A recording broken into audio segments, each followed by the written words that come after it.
American grinder, aka just John. You can call me John.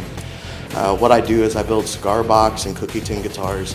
I paint, I do stencil canvases and t-shirts and things like that with bleach stenciling. Make jewelry.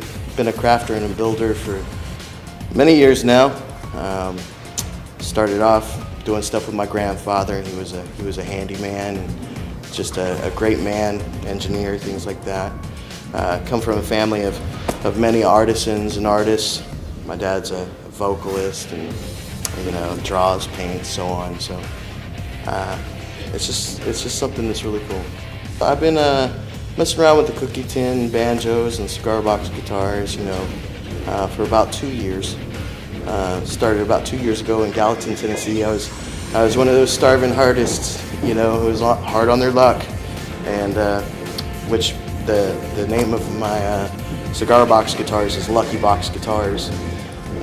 I've got pure luck on my knuckles, so it's something that I identified with. But again, I was hard on my luck, and turned $8 into a little bit extra money to get to where I needed to go about 2 years ago. It's been great. One thing that's really cool is each piece kind of creates itself. I can go to little junk stores, I can go to Home Depot, I can go to flea markets or whatever, and I'll be working on a piece, and the piece will just start building itself in a way, and it'll have its own character and personality and presence, while still reflecting my creativity and everything. I use anything from rivet bars to nuts, bolts, shells, pieces of bone, pieces of jewelry, eye bolts, wing nuts as machine heads, just anything that I can get a hold of that I can create something cool out of. When I was a kid, I always wanted to, create instruments and things out of just random stuff because of my imagination. And so here I am now, actually doing that. Right now, this is my first actual step into going anywhere solid with everything that I'm doing. First show where I'm a featured artist, and I'm super excited. But in the next couple of years, I definitely want to see myself with my own store, venue, location, that sort of thing.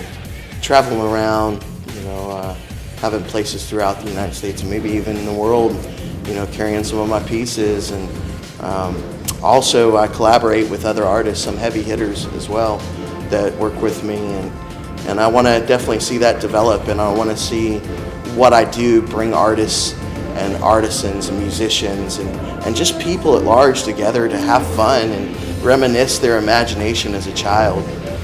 Right now, you can go to the Old Time Pick and Parlor over in Marathon Village next to the American Picker store. You know those guys, Mike and so on the History Channel, right next to their store.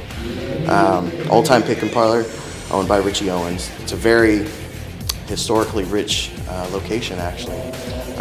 Then soon at Carpe Diem in Franklin, Tennessee, as well. Yeah, Will Jordan.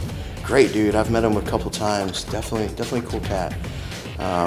Then eventually, I'm gonna have him over at That's Cool, here in the next couple months. And then Fanny's House of Music right now. They've got a couple pieces as well. Then on Facebook, www.facebook.com/LuckyBoxGuitars. Sometimes you get tough luck, sometimes you get hard luck, but with a Lucky Box, you'll never run out.